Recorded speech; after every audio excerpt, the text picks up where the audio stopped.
Hello guys, मेरा नाम रजीश कुमार है और एक बार फिर से स्वागत है आपके और हमारे इस यूट्यूब चैनल में। तो आज आप सबके सामने मैं एक बार फिर उपस्थित हुई एक नए टॉपिक, एक नए कंसेप्ट के साथ। तो पिछली वीडियो में हम लोग ने देखा था किसान विद्रोह क्या था, किसान विद्रोह के कारण क्या थे और विभिन्न प्रकार के किसान विद्रोह को देखा था। तो आज हम लोग इस वीडियो में बात करेंगे जनजातीय विद्रोह के बारे में। तो जनजातीय विद्रोह के पीछे आखिर क्या कारण रहे, उन कारणों में हम लोग बात करेंगे। आर्थिक कारण क्या थे, सामाजिक सांस्कृतिक कारण क्या थे और इसके साथ ही साथ प्रशासनिक कारण क्या रहे जनजातीय विद्रोह के पीछे, इस वीडियो में हम लोग देखने का प्रयत्न करेंगे। और इसके साथ ही साथ हम लोग बात करेंगे कि ये जो जनजातीय जो विद्रोह रहा उसके अंतर्गत हम लोग देखते हैं कि प्रमुख विद्रोह हम लोग को देखने को मिलते हैं, बहुत सारे विद्रोह देखने को मिलते हैं, लेकिन हम लोग इसमें प्रमुखतः बात करेंगे संथाल विद्रोह के बारे में, कोल विद्रोह के बारे में, मुंडा विद्रोह के बारे में और उसके साथ ही साथ नागा विद्रोह जिसको जालिया ग्राम आंदोलन विद्रोह भी कहा जाता है उसको देखेंगे। और एंड में और अंत में हम लोग बात करेंगे असफलता के कारण। आखिर ये जो विद्रोह हुआ, आखिर उसके पीछे क्या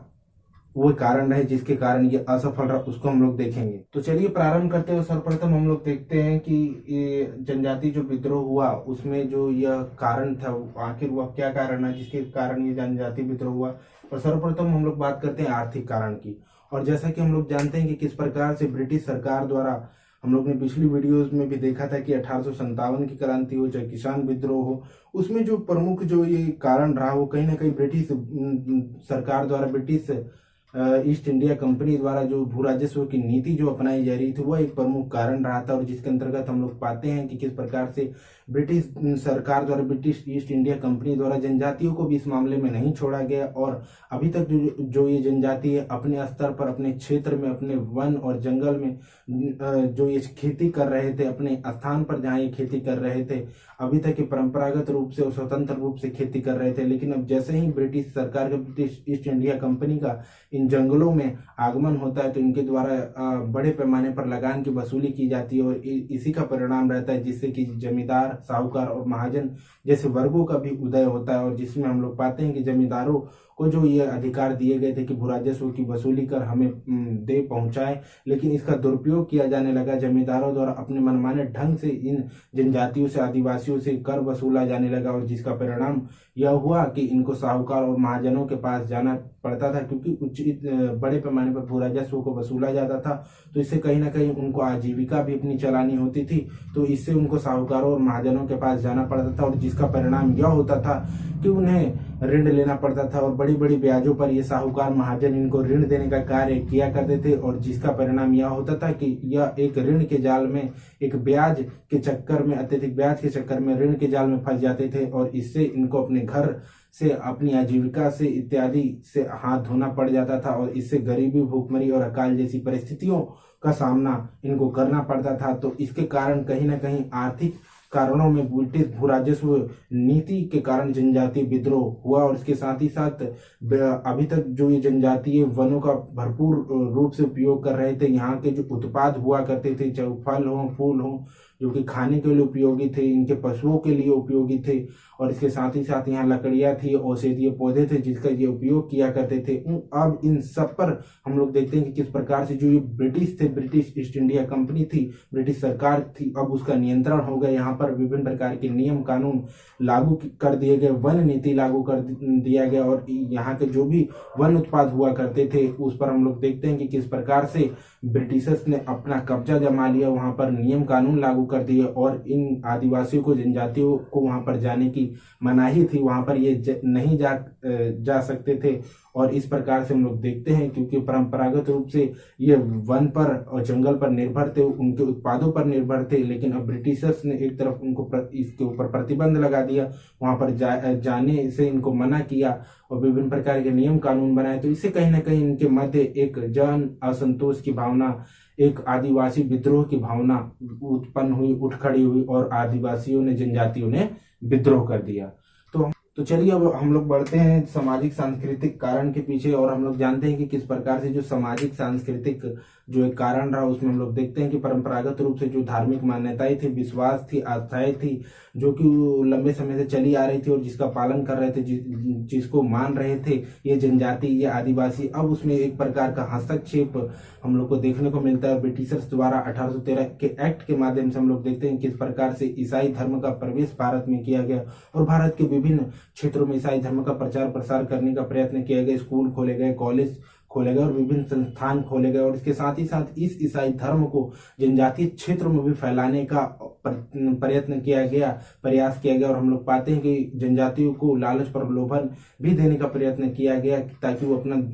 धार्मिक धर्मांतरण करे, धर्म को परिवर्तन करे, ईसाई धर्म को अत्यधिक अपनाए। और हम लोग पाते हैं कि जबरन जो इनसे धर्मांतरण करवाया जा रहा था, इसी का परिणाम था कि इनके मध्य, जनजातियों के मध्य एक विद्रोह की भावना देखने को मिलती है। और इसके साथ ही साथ हम लोग जानते हैं कि किस तरीके से बड़े पैमाने पर जो मजदूरी थी, बंधुआ मजदूरी थी, वो ब्रिटिशर्स द्वारा अपने हितों के लिए, अपनी नीतियों के लिए, अपने साम्राज्य को मजबूत करने के लिए, अपने प्रशासन को मजबूत करने के लिए, अपने देश को मजबूत करने के लिए इनके द्वारा अपनाई गई। और खास तौर से भारत के जो ये मजदूर रहे थे उनको बंधुआ मजदूर बनाए गए, काफी लंबे समय तक इनको गुलाम बनाकर रखा गया। और न केवल भारत में बल्कि विदेशों में भी इनको बंधुआ मजदूर बनाकर रखा गया और अपने हितों के लिए उपयोग किया गया। और हम लोग पाते हैं कि किस प्रकार से बंधुआ मजदूरी के माध्यम से इन्होंने उद्योगों में, विभिन्न बागानों में, खासतौर से असम के चाय बागानों में, और हम लोग पाते हैं रेल और सड़कों को बनवाने में इन बंधुआ मजदूरों का इनके द्वारा उपयोग किया गया। और अंततः हम लोग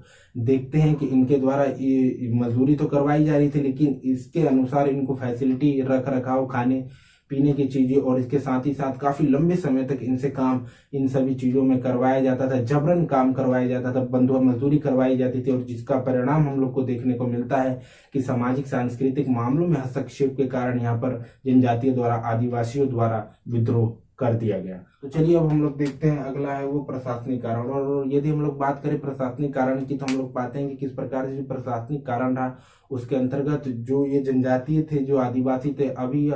अभी स्वतंत्र रूप से ये कहीं भी जंगलों में आ जा सकते थे, वन में आ जा सकते थे। लेकिन अब ब्रिटिशर्स द्वारा चूंकि विभिन्न नीतियां लागू की गई और इन विभिन्न नीतियों के तहत अपनी आर्थिक हितों को सुनिश्चित करने के लिए, अत्यधिक धन कमाने के लिए अब यह जरूरी हो चुका था कि उनके द्वारा सेना और पुलिस वहां पर रखी जाए। तो इस प्रकार से हम लोग देखते हैं कि किस प्रकार से सेना और पुलिस की सहायता से इन आदिवासियों पर प्रतिबंध लगाने के लिए, उनको रोकने के लिए, विभिन्न प्रकार के जो वन उत्पाद थे उनका उपयोग रोकने के लिए इनके द्वारा प्रशासन की संरचना का भी किया गया। भारत के अन्य क्षेत्रों के साथ ही साथ जनजातीय क्षेत्र, जो आदिवासी क्षेत्र थे, उसमें इसका उपयोग किया गया और इन आदिवासी और जनजातियों पर एक प्रकार का प्रतिबंध लगाया गया। तो इस कारण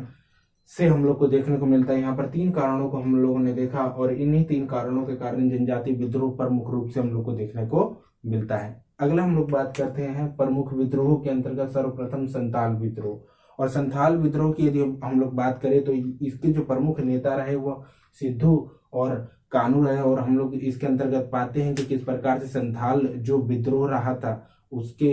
यह जो विद्रोह रहा था खासतौर से झारखंड का जो क्षेत्र है, जो रांची वाला क्षेत्र है, वहाँ हम लोग को देखने को मिलता है। और हम लोग खास तौर से पाते हैं इस विद्रोह का जो प्रमुख कारण रहा, इसमें जो भूमि कर वाले जो अधिकारी हुआ करते थे, जो भूमि कर लिया करते थे, और इसके साथ ही साथ जो जमींदार हुआ करते थे,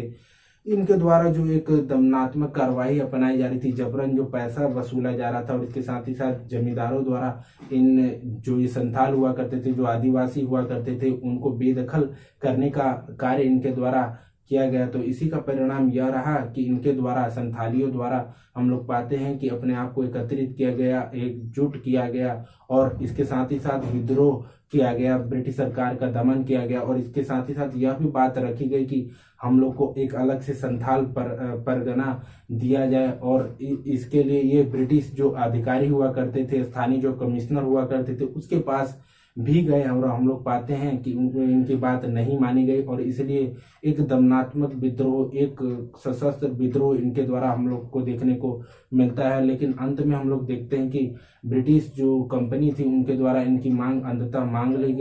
ली गई और संथाल जो परगना था, एक अलग जो क्षेत्र की जो इनके द्वारा मांग की जा रही थी, उस मांग को पूरा किया गया। अगला हम लोग बात करते हैं कि किस प्रकार से कोल विद्रोह रहा। तो कोल विद्रोह की यदि हम लोग बात करें तो इसका जो नेतृत्व करने का कार्य किया गया, जो नेतृत्व इसका नेता ने किया वो थे सुरगा और सिगराय और बुद्धू भगत जैसे ये कुछ नेता रहे, जिनके माध्यम से हम लोग देखते हैं कि किस प्रकार से यह जो विद्रोह रहा उसका नेतृत्व करने का कार्य किया गया। और कोल विद्रोह की यदि हम लोग बात करें तो यह प्रमुखतः छोटा नागपुर का जो क्षेत्र है, आजकल जो हम लोग को झारखंड के आसपास देखने को मिलता है, वहां पर यह विद्रोह प्रमुख रूप से हुआ। और ये कोल जो आदिवासी थे, हम लोग जानते हैं कि परंपरागत रूप से और मध्यकाल से ही ये अपनी आजीविका के लिए कृषि पर निर्भर हुआ करते थे। इनके द्वारा अपनी भूमि का उपयोग किया जाता था, कृषि की जाती थी और अपनी जीविका का निर्वाह किया जाता था। और इसके साथ ही साथ जो पशु हुआ करते थे उनको पालकर अपना जीवन यापन ये किया करते थे, खर्चा चलाने का कार्य किया करते थे। लेकिन वहीं हम लोग देखते हैं कि किस प्रकार से औपनिवेशिक काल में ब्रिटिशर्स का आगमन हुआ, अंग्रेजों का आगमन हुआ और औपनिवेशिक नीतियों के माध्यम से हम लोग पाते हैं कि इनके मामलों में भी हस्तक्षेप किया गया। अब चूंकि जमींदार, साहूकार, महाजन जैसे व्यक्ति जब आ चुके थे तो अब परिणाम यह हुआ कि इनको किराए पे भूमि लेनी पड़ती थी, लीज पर भूमि लेनी पड़ती थी। और इससे कहीं ना कहीं ये जमींदारों, महाजनों और साहूकारों जो हुआ करते थे, प्रमुख रूप से साहूकार महाजन हुआ करते थे, उनके ऋण के जाल में फंस जाया करते थे। तो इस प्रकार से जो एक प्रकार का आर्थिक शोषण जो इनके द्वारा किया जा रहा था उसके खिलाफ एक प्रकार का यह कोल विद्रोह था। और हम लोग पाते हैं कि इस विद्रोह के माध्यम से कोलों ने विभिन्न प्रकार के अन्य जो जनजाति थे, आदिवासी थे, उनको भी एकत्र किया और ब्रिटिश के जो संस्थान थे, ब्रिटिश के जो भवन थे और ब्रिटिश से संबंधित जो महत्वपूर्ण संपत्तियां थी उन पर आक्रमण किया गया और एक सशस्त्र विद्रोह किया गया। और इसी का परिणाम यह हुआ कि अंततः ब्रिटिश सरकार ने यह निर्णय लिया, इसको दबाने का भी प्रयत्न किया गया और दबाया भी। लेकिन उसके उपरांत क्योंकि सशस्त्र विद्रोह था, ब्रिटिश की जड़ें हिला दी थी, ब्रिटिश को परेशान कर दिया था, तो अंततः कोल विद्रोह के अंतर्गत एक कोल राज्य भी बनाया गया। और इसके साथ ही साथ अब इस क्षेत्र में जो जबरदस्ती और एक मजबूत और एक प्रकार का तगड़ा जो नियंत्रण स्थापित किया गया था, अब उसमें छूट देने का भी कार्य किया गया, अर्थात विनियमन को, रेगुलेशन को थोड़ा कम किया गया। अब हम लोग बात करते हैं अगले विद्रोह की, वह है मुंडा विद्रोह।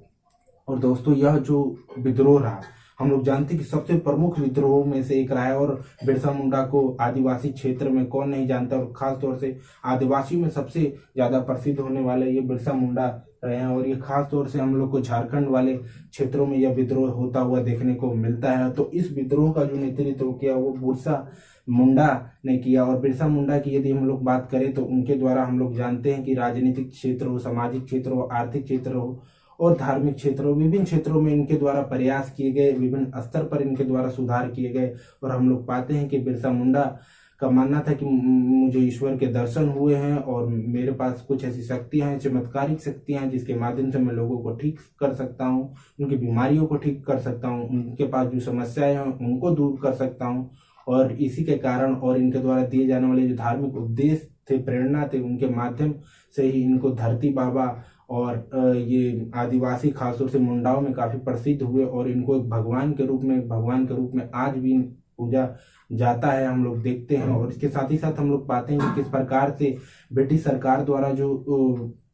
आर्थिक शोषण किया जा रहा था, जबरन ये इनसे कर वसूला जा रहा था। और आर्थिक शोषण के अंतर्गत हम लोग देखते हैं कि बिरसा मुंडा ने ये जो विभिन्न जो मुंडा थे, आदिवासी थे, उनको एकत्रित किया और आर्थिक शोषण के प्रति विभिन्न प्रकार के राजनीतिक कार्यक्रम भी इनके द्वारा बनाए गए, उसके कुछ लक्ष्य निर्धारित किए गए। और हम लोग पाते हैं कि इनके द्वारा कुछ लक्ष्य यह इस प्रकार निर्धारित किए गए कि एक प्रकार की योजना इनके खिलाफ बनाई जाए कि किस प्रकार से जो ब्रिटिश सरकार है, जो ब्रिटिश सत्ता जो हमारे यहाँ हमारे क्षेत्र में घुस आई है, उसको उखाड़ फेंका जाए और मुंडा जो क्षेत्र है उसकी स्थापना की जाए, मुंडा राज्य की स्थापना की जाए। और इसके लिए यह जरूरी है कि जो ब्रिटिश अधिकारी आए हैं, कर्मचारी आए हैं, हम उनके द्वारा जो भी बातें कही जा रही हैं उन सब की अवहेलना करें, उनको ना माने। और खास तौर से जो इनके द्वारा लगान की मांग की जा रही है, मालगुजारी की मांग की जा रही है, उसको भी बिल्कुल ना माने। और इसके साथ ही साथ यह भी तय किया गया कि जो हमारे क्षेत्रों पर इन्होंने कब्जा कर लिया, नियंत्रण स्थापित कर लिया, खास तौर से जो किसानों का हुआ करता था, आदिवासी जिस पर खेती किया करते थे, उसको भी प्राप्त करने का इसके माध्यम से लक्ष्य रखा गया। और हम लोग पाते हैं कि केवल इतना ही नहीं, बिरसा मुंडा के माध्यम से विभिन्न ये जो मुंडा थे उनको एकत्रित करके यह प्रयास किया गया। और हम लोग पाते हैं कि किस प्रकार से जो सामाजिक कार्यक्रम है इनके द्वारा किया गया, और आर्थिक रूप से जो शोषण किया जा रहा था, जिससे कि गरीबी, भूखमरी और विभिन्न प्रकार की बीमारी जैसी समस्याएं इन मुंडाओं के बीच में, आदिवासियों के बीच में देखने को मिलती थी, उसको भी दूर करने का प्रयत्न बिरसा मुंडा के द्वारा किया गया। लेकिन अंततः हम लोग पाते हैं कि बिरसा मुंडा और ये जो भी इनके सहकर्मी थे आदिवासी, उनके प्रति एक दमनात्मक कार्यवाही, विद्रोह को दबाने का प्रयत्न ब्रिटिशर्स द्वारा, ब्रिटिश ईस्ट इंडिया कंपनी द्वारा किया गया, और इसमें ये सफल भी हुए। और बिरसा मुंडा जो कि अभी तक विभिन्न स्थानों पर, खासतौर से जंगलों में इधर से उधर भूखे प्यासे घूम रहे थे, उसके विपरीत हम लोग पाते हैं कि किस प्रकार से एक जो स्थानीय व्यक्ति था, उसके बताए जाने के कारण जो बिरसा मुंडा थे वो पकड़े गए, और इसका परिणाम यह हुआ कि उनको गिरफ्तार कर लिया गया और जेल में भेज दिया गया, और हम लोग पाते हैं कि रांची के जेल में ही उनकी मृत्यु हो जाती है। अब हम लोग बढ़ते हैं अगले विद्रोह की ओर, वो है हमारा नागा विद्रोह। और यदि हम लोग बात करें नागा विद्रोह में, तो दो प्रमुख ऐसे व्यक्तित्व रहे, दो व्यक्ति रहे जिनका प्रमुख योगदान रहा इस विद्रोह में। इस विद्रोह को हम लोग जालियाग्राम विद्रोह के नाम से भी जानते हैं। इसमें जो दो प्रमुख व्यक्ति रहे, एक थे जेदोनांग और एक थी रानी गेंडेलियो। इन दोनों का प्रमुख योगदान यह रहा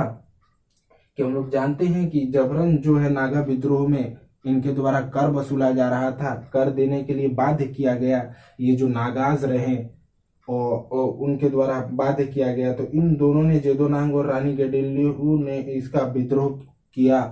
तो हम लोग पाते हैं कि किस प्रकार से जो जेदोनांग थे उनके द्वारा ये प्रयत्न किया गया कि विभिन्न प्रकार के जो युवक हैं उनको एकत्रित किया जाए और एक प्रकार का आंदोलन किया जाए, और यहाँ से जो भी ये ब्रिटिशर्स हैं, ब्रिटिश ईस्ट इंडिया कंपनी है, जो ये अंग्रेज हमारे यहाँ घुस आए हैं, उनको बाहर किया जाए। और इसके लिए हर का धार्मिक आंदोलन करके भी इनके द्वारा चलाया गया। और हम लोग पाते हैं कि इनके द्वारा प्रयास किया गया कि जो हमारा पुराना धर्म, प्राचीन धर्म था जो नागाओं का, वो स्थापित किया जाए, लेकिन इसमें ये सफल नहीं हो पाते हैं। और अंततः पाते हैं कि किस प्रकार से इनको ब्रिटिश सरकार द्वारा, ब्रिटिश ईस्ट इंडिया कर्मचारियों द्वारा, अधिकारियों द्वारा इनको गिरफ्तार कर लिया जाता है और